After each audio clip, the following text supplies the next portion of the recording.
Tayo po ay nagkatipon sa ngalan ng Ama at ng Anak at ng Espiritu Santo. Amen. Ang pagpapala ng ating Panginoong Hesukristo, ang pag-ibig ng Diyos Ama, at ang pakikipagkaisa ng Espiritu Santo, naway sumainyong lahat. At sumaiyo rin. Mga kapatid, tinipon tayo bilang mga kaanib ng angka ng Diyos. Kaya dumulog tayo sa maawaing Panginoong nagpapatawad ng lubos.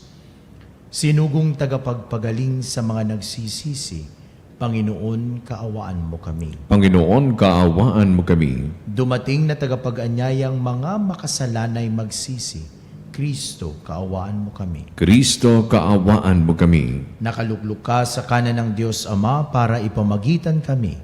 Panginoon, kaawaan mo kami. Panginoon, kaawaan mo kami. Kaawaan tayo ng makapangyarihang Diyos, patawarin tayo sa ating mga kasalanan at patnubayan tayo sa buhay na walang hanggan. Amen. Manalangin tayo. Ama naming makapangyarihan, ng sanlibutan ay iyong binabago sa mga pagdiriwang namin ng iyong pagsagip sa tao. Umunlad nawa ang iyong sambayanan sa iyong mga pamanang pangmagpakailanman at huwag nawang magdahop sa iyong tulong sa kasalukuyan sa pamamagitan ni Hesukristo kasama ng Espiritu Santo magpa sa walang hanggan. Amen. Pagbasa mula sa aklat ni Propeta Isaías. Ang sabi ng Panginoon, ako ay lilikha, isang bagong lupa't isang bagong langit. Mga pangyayaring pawang lumipas na ay di na babalik. Kaya naman kayo'y dapat na magalak sa aking nilalang. Yamang nilikha ko itong Jerusalem, na aking pakay maging kagalakan ng mga hinirang. Ako mismo'y magagalak dahil sa Jerusalem at sa kanyang mamamayan. Dooy walang panambitan o kaguluhan.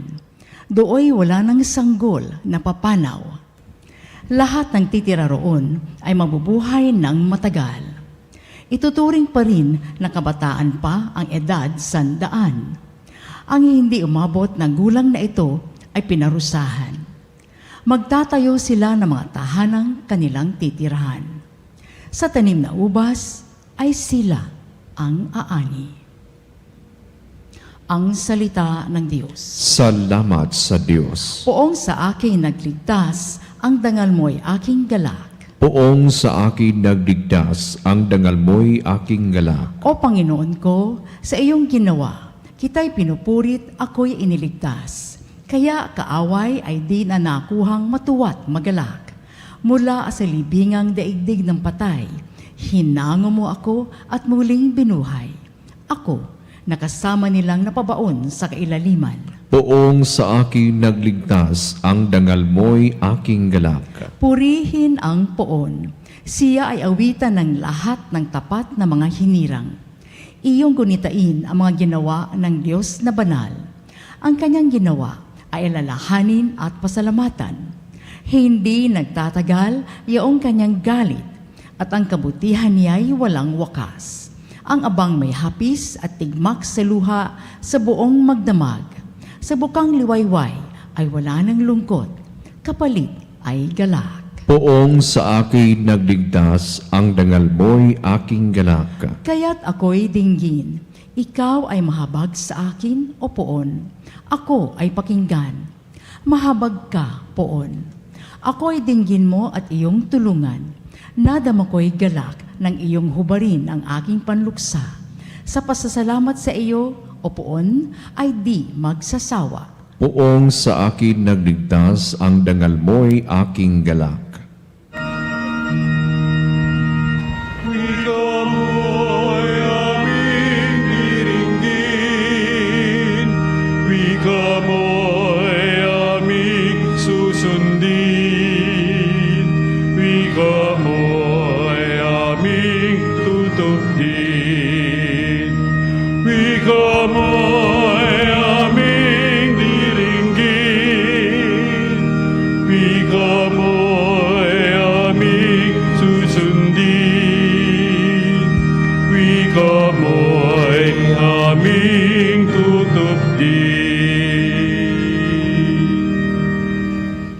Sumainyo ang Panginoon. At sumaiyo rin. Ang mabuting balita ng Panginoon ayon kay San Juan. Papuri sa iyo, Panginoon.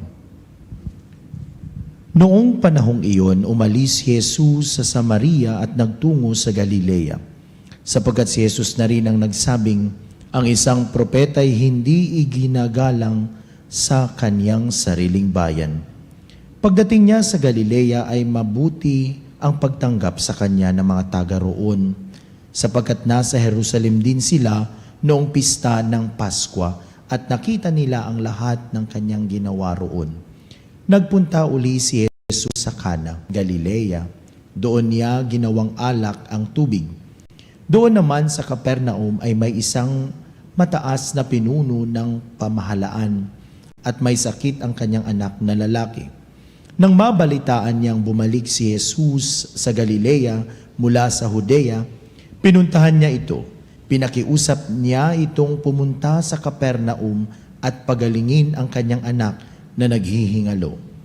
Sinabi sa kanya ni Jesus, hanggang hindi kayo nakakikita ng mga palatandaan at mga kababalaghan, hindi kayo mananampalataya. Ngunit sinabi ng pinuno, tayo na po, Ginoo, bago mamatay ang aking anak. Sumagot si Jesus, umuwi na kayo, magaling na ang inyong anak.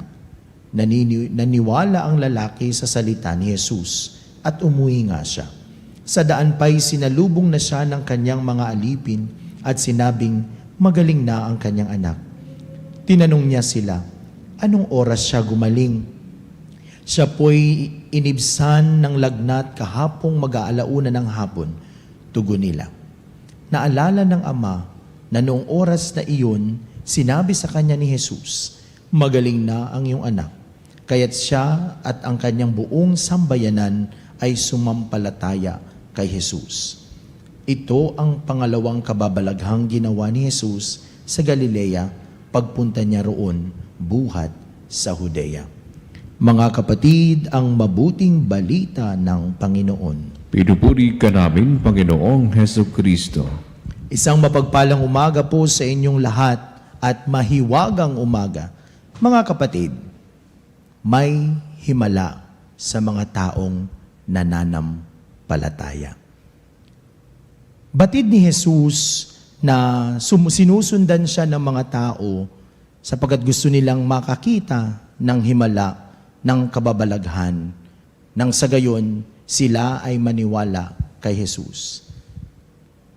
Mapapalad tayo, sapagkat bago pa tayo makakita ng mga himala, tayo'y nananampalataya na kay Jesus.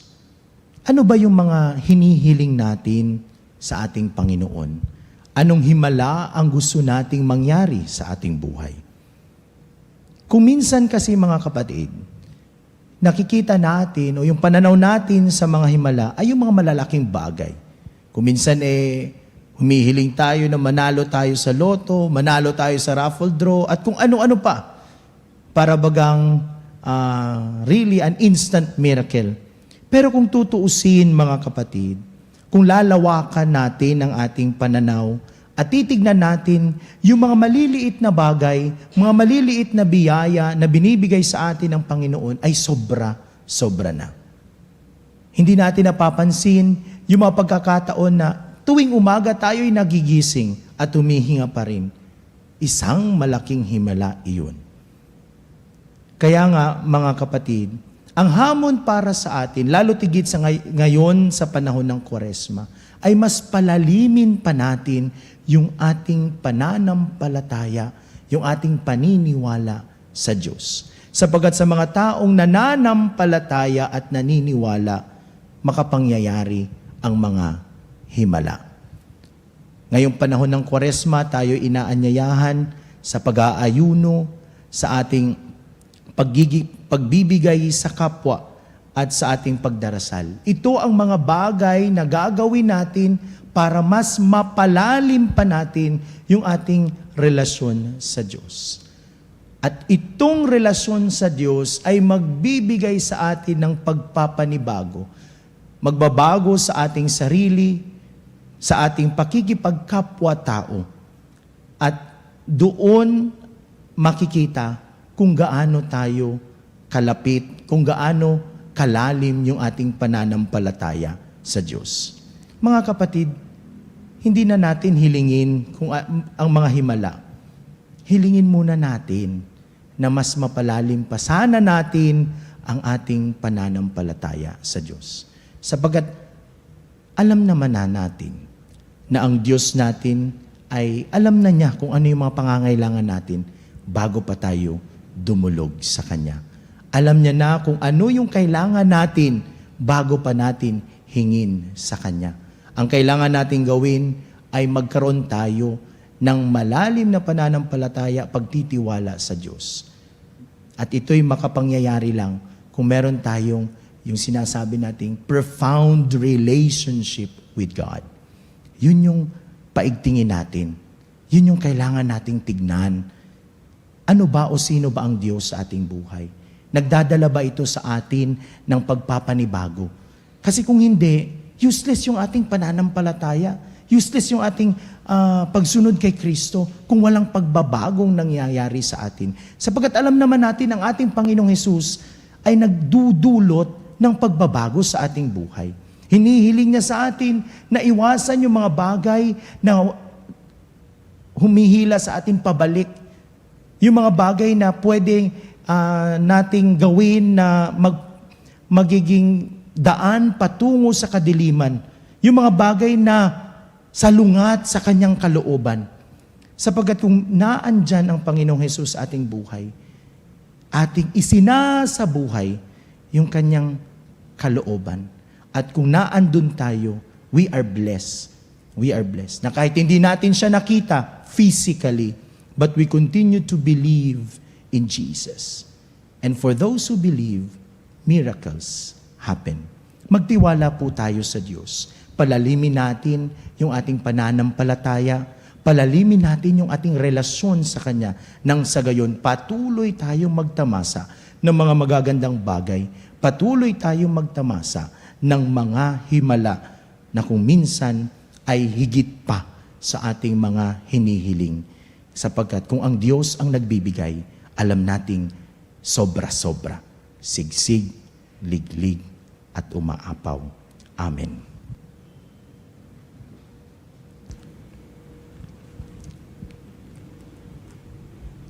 Dahil sa pagtitiwalang tutugunin ng Diyos Ama ng buong kalugod-lugod ang ating mga kahilingan, kung tayo ay manalangin sa Kanya ng may pananampalataya, ilapit natin ngayon sa Kanya ang ating mga pangangailangan.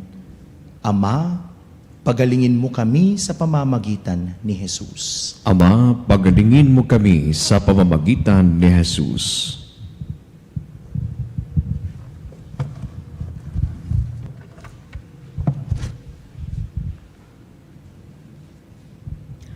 Ang simbahan sa buong mundo naway maging isang simbolo ng mapagpagaling na gawain ni Kristo sa pamamagitan ng kanyang pagkalinga sa mga may karamdaman sa katawan, isip at kaluluwa. Manalangin tayo sa Panginoon. Ama, pagalingin mo kami sa pamamagitan ni Jesus. Ang mga doktor, nurse at iba pang nangangalaga sa mga may sakit, naway magpakita ng habag at kabutihan ni Jesus sa pagkalinga sa pinakamaliliit na lipunan. Manalangin tayo sa Panginoon. Ama, pagalingin mo kami sa pamamagitan ni Jesus. Itong Kwaresma, naway maging panahon ng paghilom at pagkakasundo para sa mga pamilya at pamayanan. Manalangin tayo sa Panginoon. Ama, pagalingin mo kami sa pamamagitan ni Jesus. Ang mga may sakit at nagdurusa, naway makatanggap ng pagpapaginhawa at pagtataguyod mula sa kanilang pamilya, mga kaibigan at mga kapitbahay. Manalangin tayo sa Panginoon. Ama, pagalingin mo kami sa pamamagitan ni Jesus. Ang mga mahal natin sa buhay na yumaon na ay magtamasa nawa ng walang katapusang gantimpala, bunga ng kanilang pananampalataya. Manalangin tayo sa Panginoon. Ama, pagalingin mo kami sa pamamagitan ni Jesus.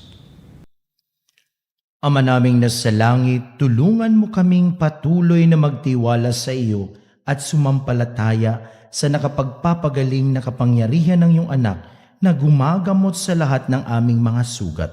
Hinihiling namin ito sa pamamagitan ni Kristong aming Panginoon. Amen.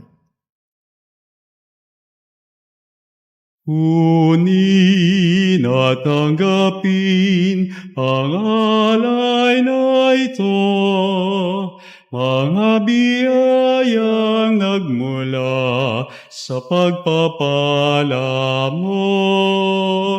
Tanda ng bawat puso pagkat inibig mo, ngayon nananalig, nagmamahal sa'yo. Tinapay na nagmula sa butil ng trigo, pagkaing nagbibigay ng buhay mo. At alak na nagmula sa isang tangkay ng ubas, inuming nagbibigay lakas.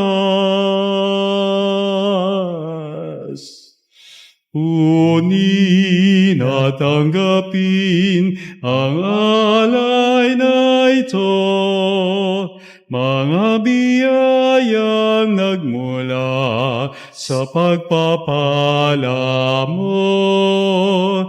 Tanda ng bawat puso pagkat inibig mo, ngayon nananalig, nagmamahal sa'yo.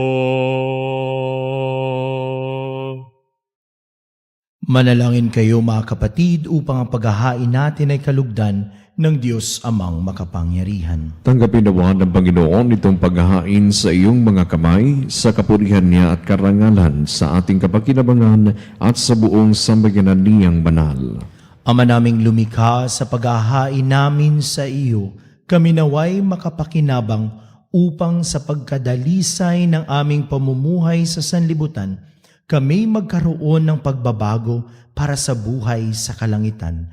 Sa pamamagitan ni Jesucristo, kasama ng Espiritu Santo, magpa sa walang hanggan. Amen. Sumainyo ang Panginoon. At sumaiyo rin. Itaas sa Diyos ang inyong puso at diwa. Itinaas na namin sa Panginoon. Pasalamatan natin ang Panginoong ating Diyos. Marapat na siya ay pasalamatan. Ama naming makapangyarihan, tunay ngang marapat na ikaw ay aming pasalamatan sa pamamagitan ni Jesucristo na aming Panginoon. Sa pagbabakasakali mong kami bubuti, isinugo mo si Jesucristo upang pangunahan kami.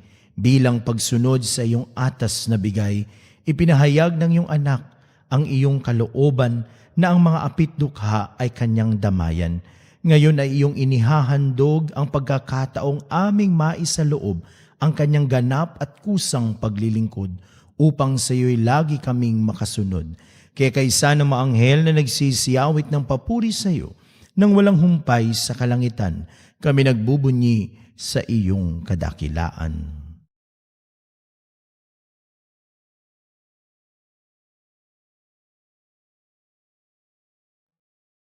Santo, Santo, Santo, Panginoong Diyos ng mga hukbo, napupuno ang langit at lupa ng kadakilan mo.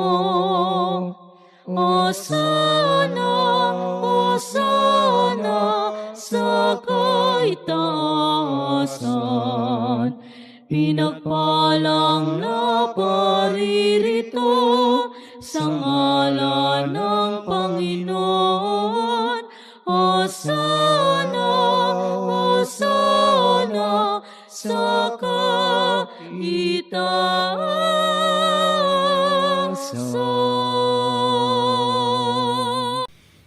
Ama naming banal, ikaw ang bukal ng tanang kabanalan.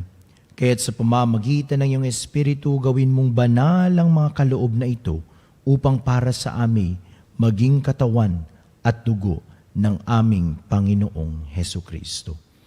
Bago niya pinagtiis ang kusang loob na maging handog, hinawakan niya ang tinapay, pinasalamatan kanya, pinaghati-hati niya iyon, iniabot sa kanyang mga alagad at sinabi, "Tanggapin ninyong lahat ito at kanin.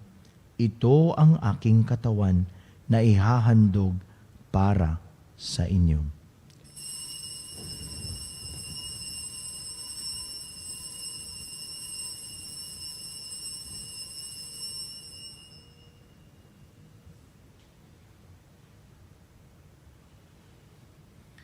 Gayon din naman nung matapos ang hapunan, hinawakan niya ang kalis.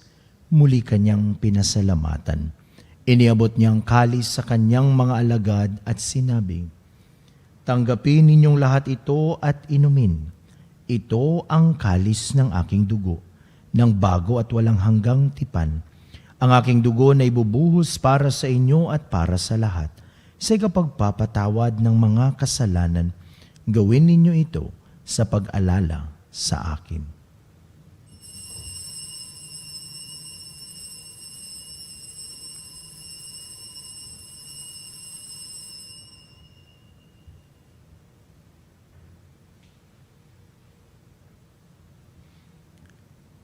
Ipagbunyi natin ang misteryo ng pananampalataya.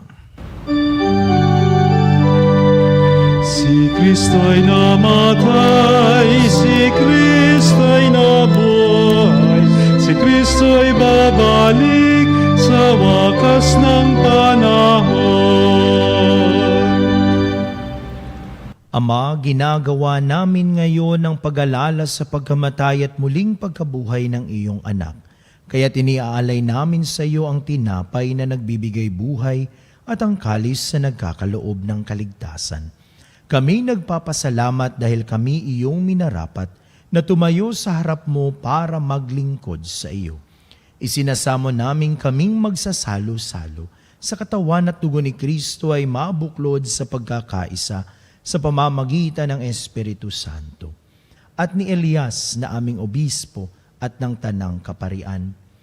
Alalahanin mo rin ang mga kapatid naming nahimlay nang may pag-asang sila'y muling mabubuhay, gayon din ang lahat ng mga pumanaw. Kaawaan mo sila at patuloyin sa iyong kaliwanagan. Kaawaan mo't pagindapatin kaming lahat na makasalo sa iyong buhay na walang wakas. Kaisa ng mahal na Birheng Maria na ina ng Diyos, ni San Jose ang kanyang kabiyak ng puso. Kaisa ng mga apostol at ng lahat ng mga banal na namuhay dito sa daigdig ng kalugod-lugod sa iyo. May pagdiwang nawa namin ang pagpupuri sa ikararangal mo kasama ng iyong anak na aming Panginoong Hesu Kristo. Sa pamamagitan ni Kristo, kasama niya at sa Kanya, ang lahat ng parangal at papuri ay sa iyo, Diyos Amang makapangyarihan, kasama ng Espiritu Santo, magpa sa walang hanggan. Amen, amen, amen.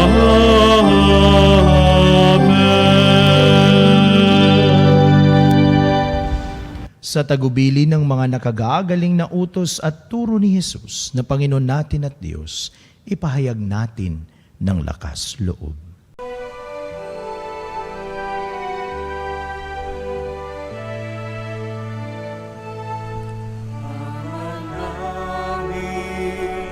Sumasalangit ka, sambahin ang ngalan mo, mapasa amin ang kaharian mo,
Hinihiling naming kamiadya sa lahat ng masama.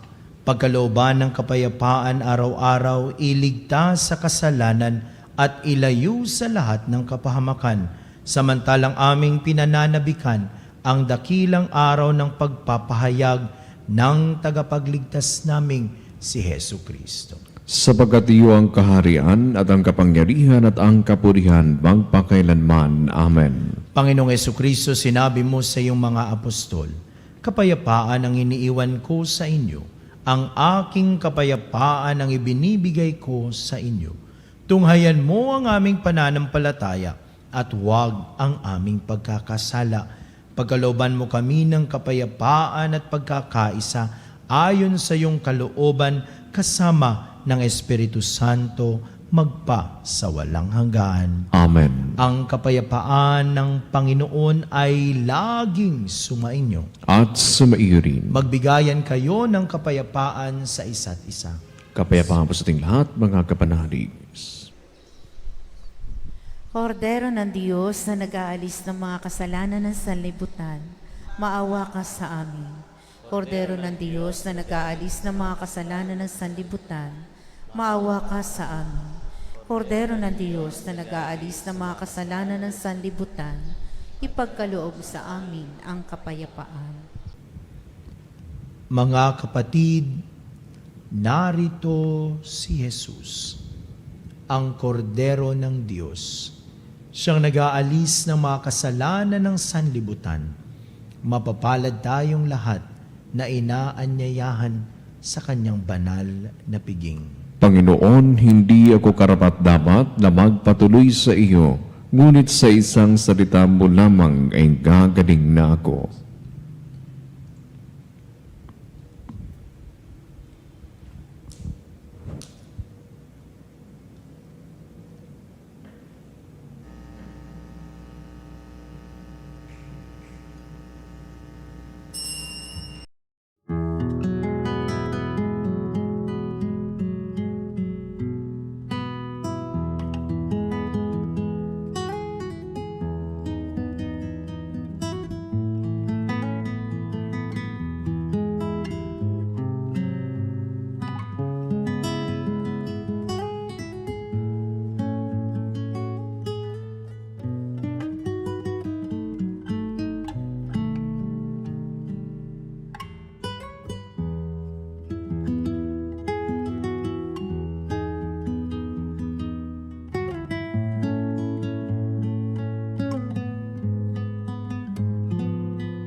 Manalangin tayo.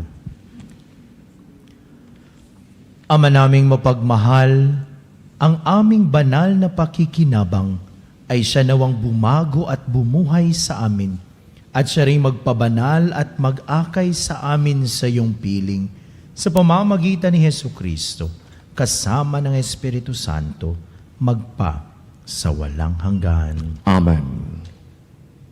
Panalangin para sa mga may sakit.